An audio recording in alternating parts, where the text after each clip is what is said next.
Assalamualaikum. Today we are going to present about Oryza Sativa, or we call as Paddy, and we are from group 5.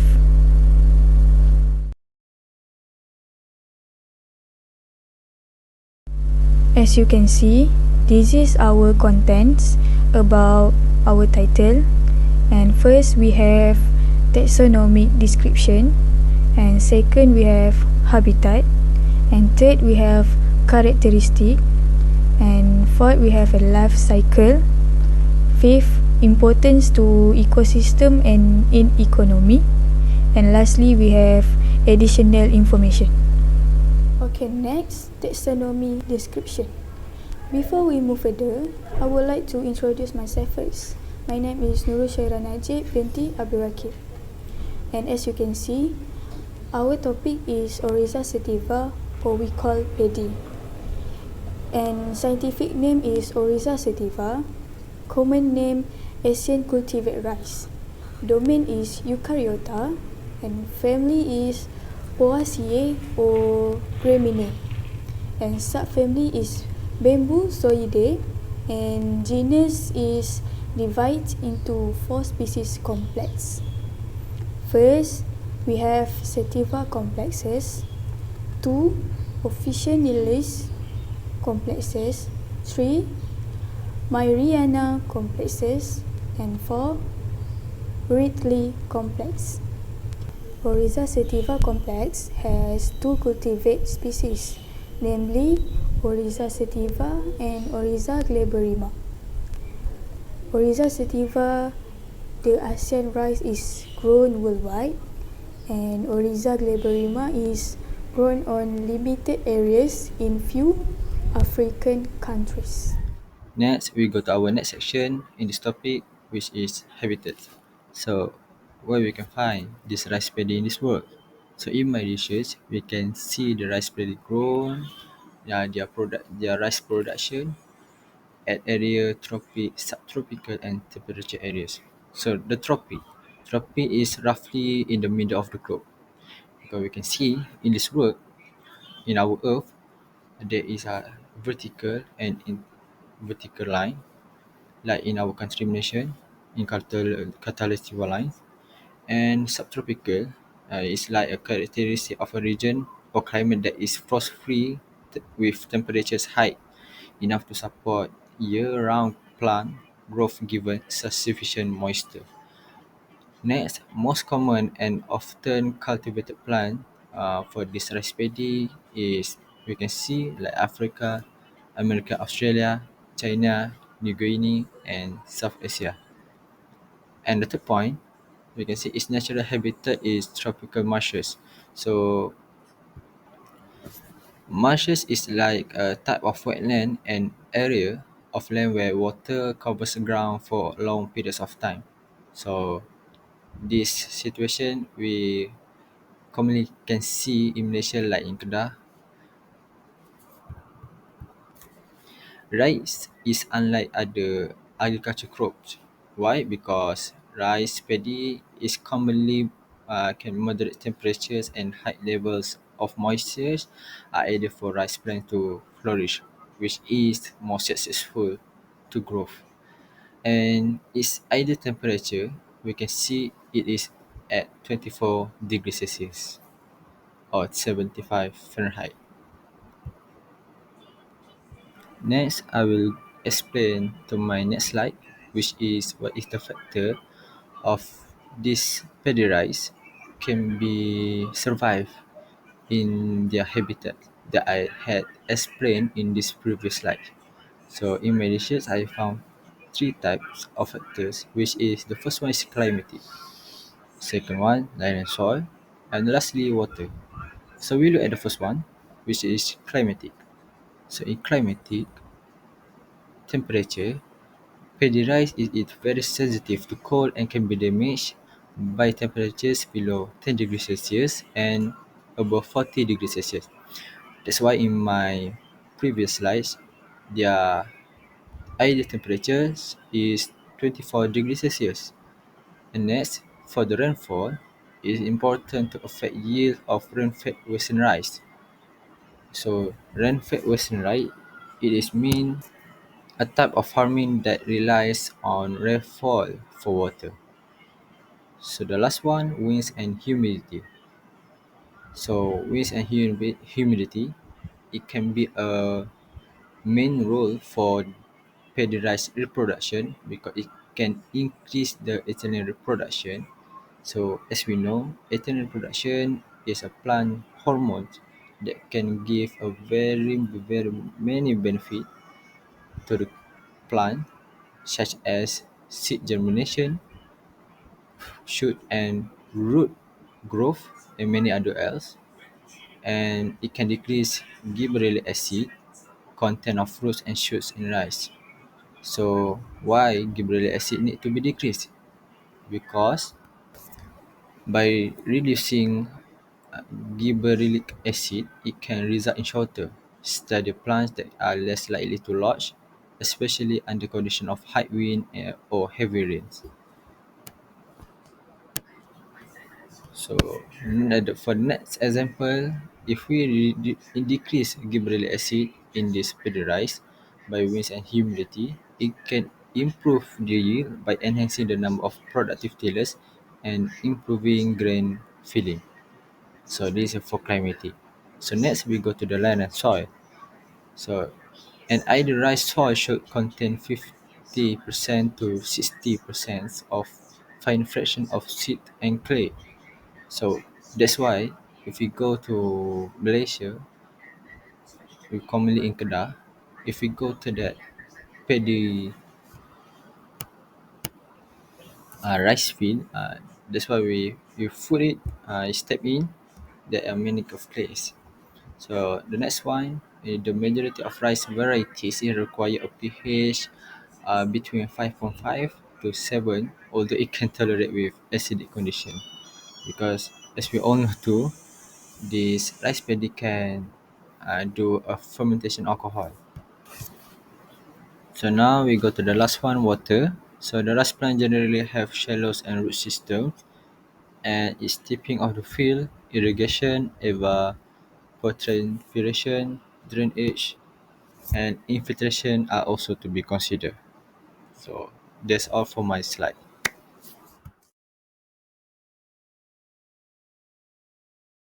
The characteristics of Oryza sativa are that it can grow up to 50 cm to 180 cm tall, and it also has a clumping growth form. Its foliage, which is the leaf, has two ranks, which are leaf sheaths and also leaf blades. The leaf sheaths initially enclosing each other make it a U shape, forming a pseudostem, while the leaf blade has a rough surface and also an acute apex, which is the shape of the leaf is acute angle. The stems of our Oryza sativa are that it is upright, smooth and hairless, tufted, and also hollow and slender. While the flower of Oryza sativa, our paddy, the flower inflorescence is the terminal panicle. The flowers are single, borne on a short pedicel, and also each flower is bisexual with 6 stamens and 2 plumose stigmas. And now in this slide, you guys can see the overview of our Oryza sativa characteristics for a better understanding.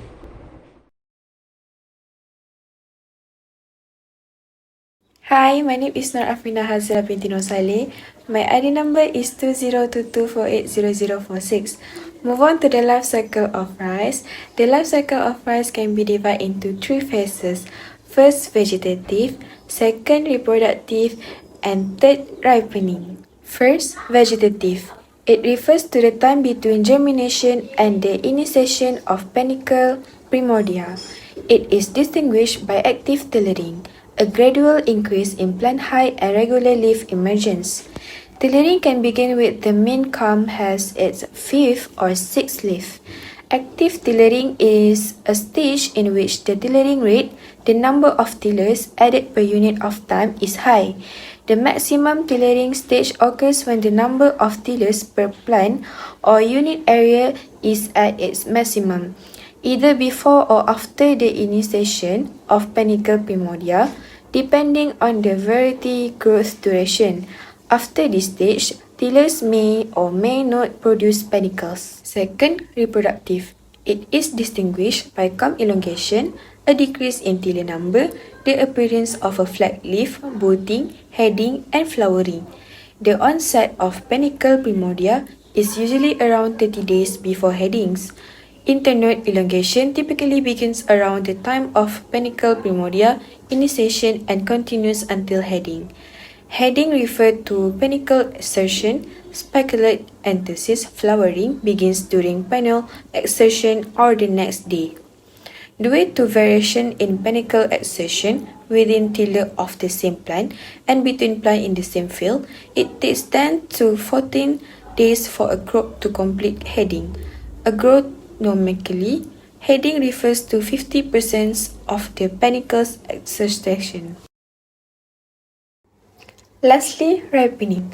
Ripening occurs after fertilization and is divided into milky, dough, yellow ripe, and maturity stage. It is distinguished by leaf senescence and grain growth, which includes an increase in grain size and weight as well as changes in grain color.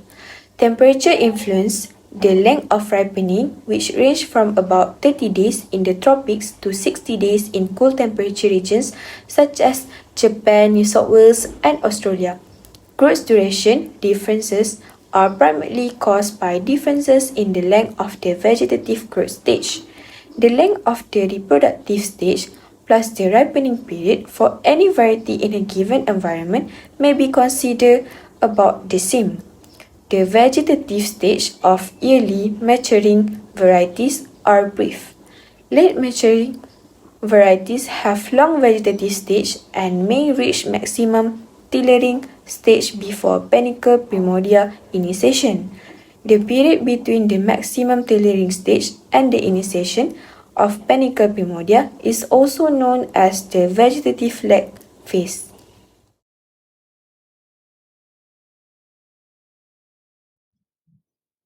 Now, in this part of the video presentation, I would like to share with you all some of the importance of paddy rice plant to the ecosystem.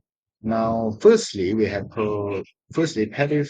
paddy provides habitat for aquatic animals. My explanation for this would be paddy fields flood with water, producing a great environment for aquatic species to lay eggs and reproduce, and increasing their population. This including fish, frogs, and insects. Rice plants also provide cover and shelter for these creatures, shielding them from predators and harsh weathers. And organic materials in the soil and decaying plants, once they have died, provide food for little aquatic animals. Secondly, biodiversity conservation. They provide different habitats for a wide range of species, including plants, insects, aquatic creatures, and large animals like birds. The organic matter in paddy fields support a diverse spectrum of creatures. This comes from as small as microbes to huge animals like cows and buffaloes. And traditionally, paddy cultivation frequently utilized fewer chemicals. What does it mean is they use less chemicals in their farming, which benefits local species like I said earlier, insects, amphibians, and fish, and maintains environmental balance.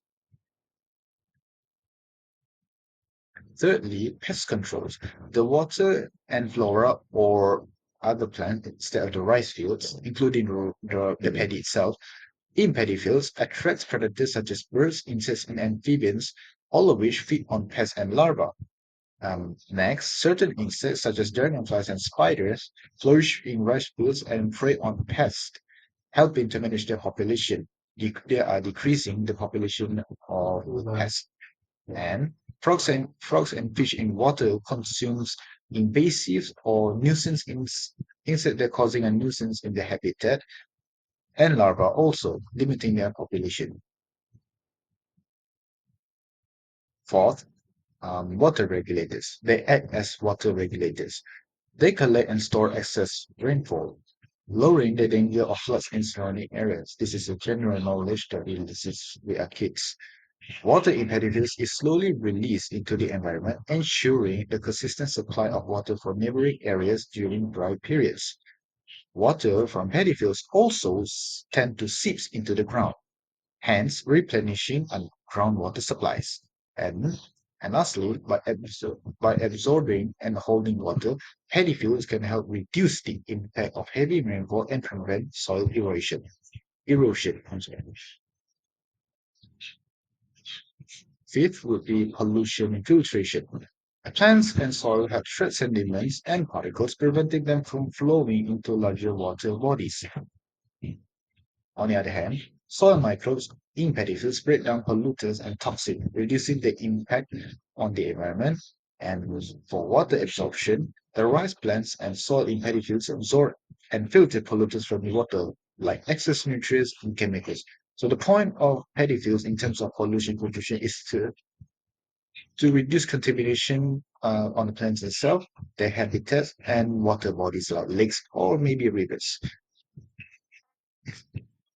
And the sixth important would be nutrient cycling. Plant debris and organic matters decompose in water, releasing nutrients back to the soil. Rice plants absorb these nutrients from the soil and water to grow.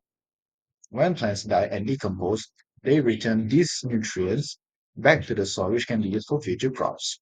Microbes in this soil also helps break down organic matter, making nutrients available for plants. Because some of plants need a specific compound. They cannot break down the big compound, so with the help of microbes, they can achieve that kind of food. Now, in this part of the video presentation, I would like to share you all the importance of paddy fields towards the economy.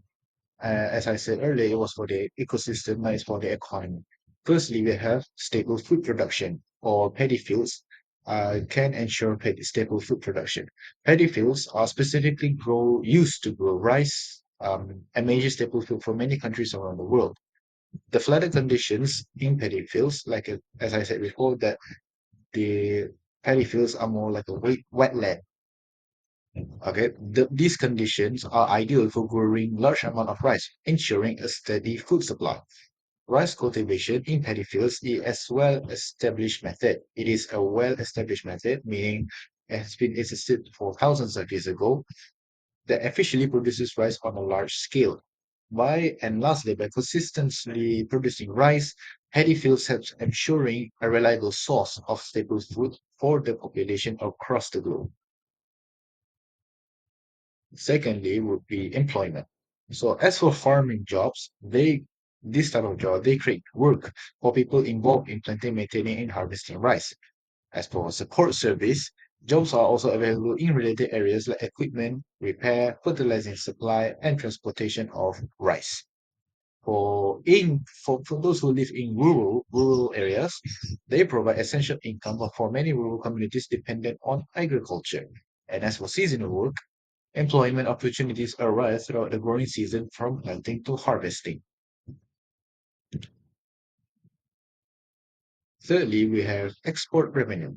Exporting rice, in terms of economic values, exporting rice generates income for countries that supports their economies.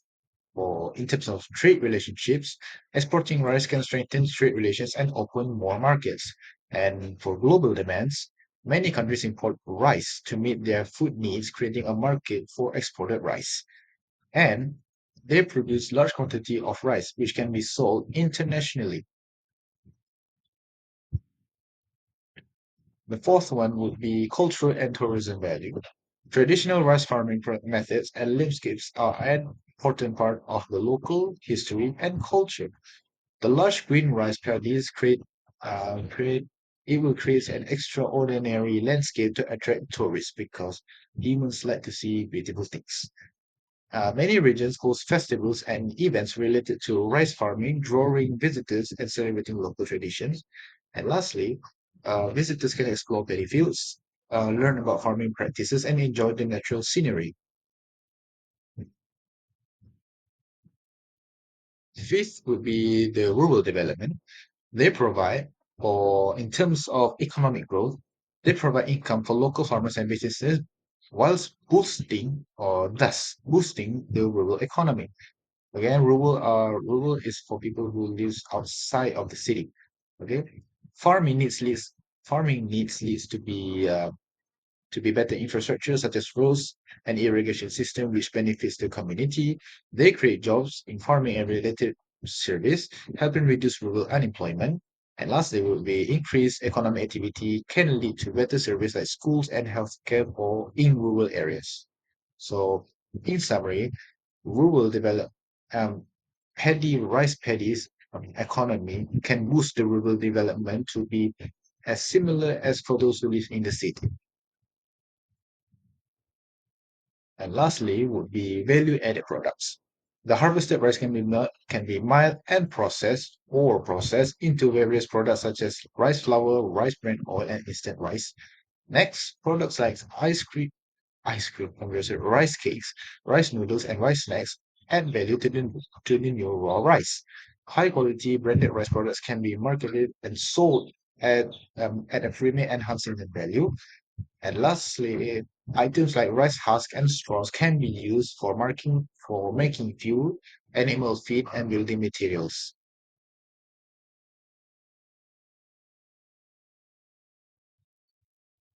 Now that you have know what are the importance of paddy plants for both economy and ecosystem, I would like to give you all my final points for additional information that I know as I research for this about paddy fields for this video presentation. Now, what I gather here is number one, paddy fields are also contributes to carbon sequestration.